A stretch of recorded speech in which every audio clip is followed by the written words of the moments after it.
MVP man.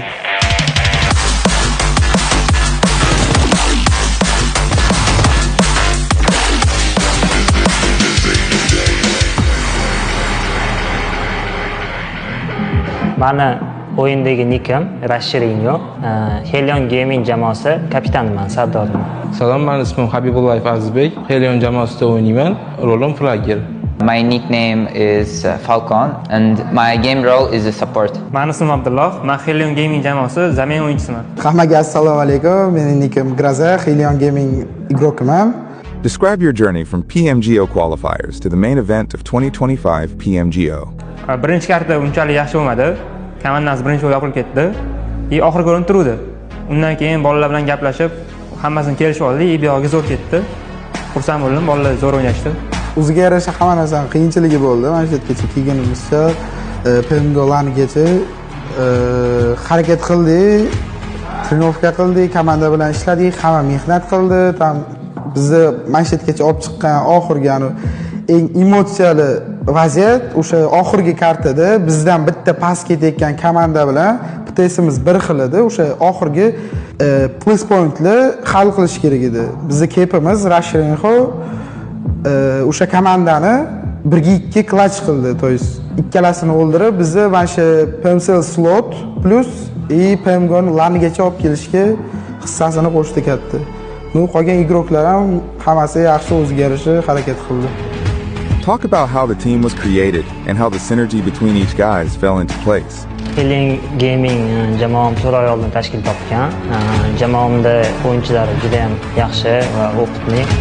Men jamoamga ishonganman. We work by ourselves and train also up for like a team and our captain do support us, do his best and just he's doing his best, just support us, and I think it is the main point for our communication, which we improved by these 4 months.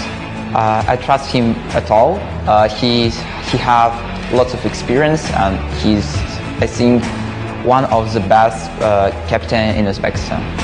At which moment during the qualifier matches did you guys realize you can come number 1? Uchinchi kartada birinchi o'rinni olishdi. Normalni yaxshi ketib qo'yishdi. O'shandan keyin men o'sha komandaga ishondim. Birinchi o'rinni berib qo'ymasligiga. Ikkinchi kartada men xato qildim. Komandani yopilishiga sababchi bo'ldim. Lekin komanda tilka kirmay, siqilmay, to есть menga yordam berib, iplaymiz shu qolgan 3 ta karta, 4 ta karta birga chiqamiz deb yordam berib, mana shu yerda men bildim, o'sha tobir olamiz xudo xolasa.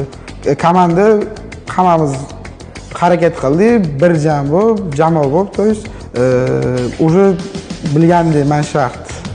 Birinchi karta bizda uncha o'yin o'xshamadi. Deraga jamoasi ajoyib to'p bir oldi. Ikkinchi karta o'zimizga keldik, yaxshi skilllar bilan to'p kuch oldik. Deraga jamoasi yana to'p bir oldi. Uchinchi karta keyin o'zimizni yig'ishtirib olib, motivatsiya olib, to'p bir oldik. Oxirgi karta boshlanyapti. 11 pt raznica. Bu hech nima emas, point. O'ynaymiz, unaqa xato qilmasdan. Keyin Kiraga jamoasi, Crystal Gaming jamoasi apagani yopib oldi. Shundan keyin bildik, o'zi chempionmiz. Which main event team are you most excited to play against? With 4MB because they're, like I know, their captain Doc, I like his game. They play style, they fight, they do good. I think we have 2 days while prelims will go, and we just analyze the games of the prelims teams at all and the main event also, because it's PNGC and the teams are in the high level. Forinvi, Nigma Galaxy. O'sha ikkalasidan biz o'ynamaganmiz umuman. O'shanga ularga bo'lgan optimiz yo'q. Hatto nima qiladi, qaysi taymingda chiqadi. Qolganlari bilan SNG turnirlarda, hamma turnirda o'ynaganmiz, bilamiz. O'sha ikkita komanda birinchi marta o'ynayapmiz desa ham bo'ladi landa. O'shanga ozgina hayajon bor, eplaymiz xudo xolasa. Bizlarni qo'llab-quvvatlanganingiz uchun rahmat. Qo'llab-quvvatlashda davom eting. Hammaga rahmat. Videoni ko'rganingiz uchun rahmat. Hammaga xayr. O'zbek Sila! O'zbek Sila!